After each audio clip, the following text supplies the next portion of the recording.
ভোরের ঠিক আগের সময়ে ইরাকের রাজধানী বাগদাদের দক্ষিণ পশ্চিমে অবস্থিত একটি সামরিক ঘাঁটি তখনও নিস্তব্ধ।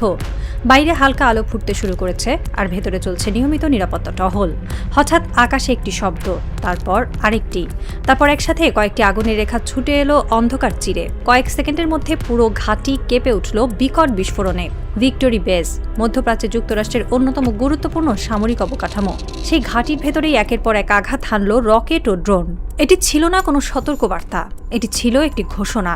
যুদ্ধ এখন নতুন পর্যায়ে প্রবেশ করেছে।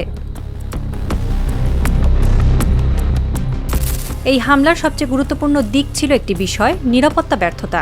ইরাকের ভেতরে থাকা যুক্তরাষ্ট্রের আকাশ প্রতিরক্ষা ব্যবস্থা সক্রিয় ছিল, স্থানীয় সামরিক বাহিনীও সেটি পরিচালনা করছিল। তবুও রকেট ও ড্রোনগুলো সরাসরি ঘাঁটির ভেতরে প্রবেশ করে আঘাত হানতে সক্ষম হয়েছে। এর মানে কি? এর মানে এই হামলা শুধু শক্তির না, এটি পরিকল্পনার। এটি দুর্বলতা খুঁজে বের করার এবং সেটিকে কাজে লাগানোর। ঘাঁটির ভেতরে থাকা একটি পরিবহন বিমান ক্ষতিগ্রস্ত হয়েছে, অবকাঠামোর বড় অংশ ধ্বংস হয়েছে, আর সবচেয়ে বড় বিষয়, এই ঘাঁটির নিরাপত্তা নিয়ে যে ধারণা ছিল সেটি ভেঙে গেছে। প্রশ্ন আসে, এই ঘাঁটিটি এত গুরুত্বপূর্ণ কেন? এই ঘাঁটিতে সরাসরি বড় সংখ্যায় মার্কিন সেনা উপস্থিতি না থাকলেও এখানে রয়েছে গুরুত্বপূর্ণ নজরদারি অবকাঠামো, যোগাযোগ ব্যবস্থা এবং গোয়েন্দা কার্যক্রম পরিচালনার প্রযুক্তি। এই ঘাঁটি থেকেই ইরানের উপর নজরদারি করা হতো, লাইভ ডাটা সংগ্রহ করা হতো, মধ্যপ্রাচ্যের সামরিক গতিবিধি পর্যবেক্ষণ করা হতো। অর্থাৎ এটি ছিল চোখ, আর ইরান সেই চোখকেই লক্ষ্য করেছে। ইরান এখন একটি বিষয় খুব স্পষ্টভাবে বুঝে গেছে, ইরাক শুধু একটি প্রতিবেশী দেশ না, এটি একটি সম্ভাব্য যুদ্ধের করিডোর। যদি যুক্তরাষ্ট্র ইরানের বিরুদ্ধে পদাতিক হামলা চালাতে চায়, তাহলে ইরাকের ভূখণ্ড ব্যবহার করা যেতে পারে। এ কারণেই ইরান এখন সম্ভাব্য সব স্ট্র্যাটেজিক লোকেশনকে লক্ষ্য করছে। যে ঘাঁটিগুলো ব্যবহার করা হতে পারে সেগুলো ধ্বংস করা হচ্ছে আগেই, যাতে ভবিষ্যতে কোনো সামরিক অপারেশন চালানোই কঠিন হয়ে যায়। ইরাকের ভেতরেই থেমে থাকেনি এই আঘাত। কুর্দিস্তান অঞ্চলের রাজধানী ইরবিলেও ড্রোন হামলার খবর নিশ্চিত হয়েছে। সেখানে অবস্থিত মার্কিন কনসুলেট লক্ষ্যবস্তু হয়েছে।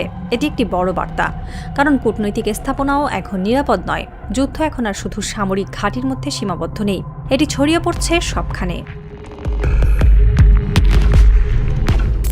ঠিক এই সময়েই আরেকটি ফ্রন্ট সক্রিয় হয়ে ওঠে, লেবানন সীমান্ত। হিজবুল্লাহ ভোর থেকেই একের পর এক রকেট ও ক্ষেপণাস্ত্র নিক্ষেপ শুরু করে। মাত্র 15 মিনিটের মধ্যে একাধিক আঘাত হানা হয় ইসরায়েলের লক্ষ্যবস্তুতে। হিজবুল্লাহ দাবি করছে এই হামলায় বড় ধরনের ক্ষয়ক্ষতি হয়েছে। এটি শুধু একটি প্রতিক্রিয়া না, এটি একটি কৌশলগত পুনরাগমন।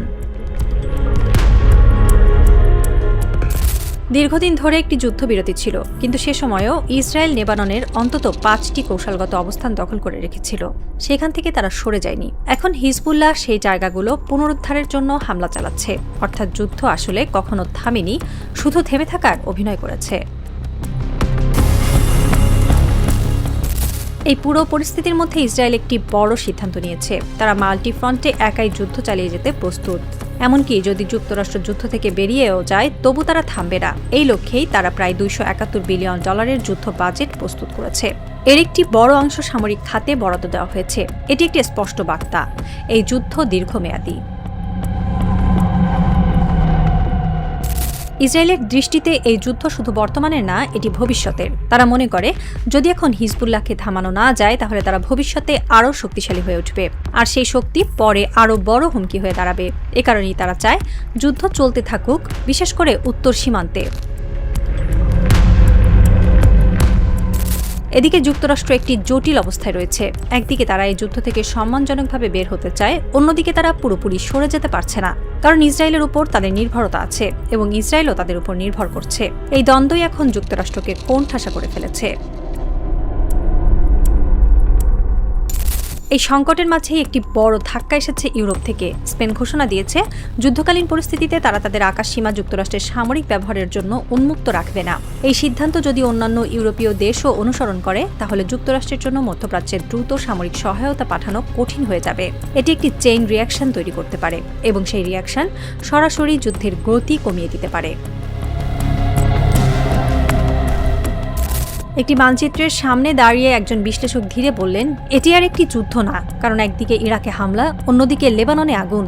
আরেকদিকে ইরবিলে বিস্ফোরণ, আর দূরে ইউরোপে বন্ধ হচ্ছে আকাশপথ। সবকিছু একসাথে যুক্ত হয়ে যাচ্ছে একটি অদৃশ্য সুতোয়। ওয়াশিংটনে বসে ট্রাম্প সেই সুতো টানার চেষ্টা করছেন, তেহরানে বসে অন্য কেউ সেটি শক্ত করে ধরছে, আর মাঝখানে দাঁড়িয়ে আছে পুরো মধ্যপ্রাচ্য একটি প্রশ্ন নিয়ে: এই যুদ্ধ কোথায় গিয়ে থামবে? কারণ ইতিহাস বলে, যখন যুদ্ধ একাধিক ফ্রন্টে ছড়িয়ে পড়ে তখন সেটি আর নিয়ন্ত্রণে থাকে না, তখন প্রতিটি আঘাত তৈরি করে নতুন আঘাতের কারণ।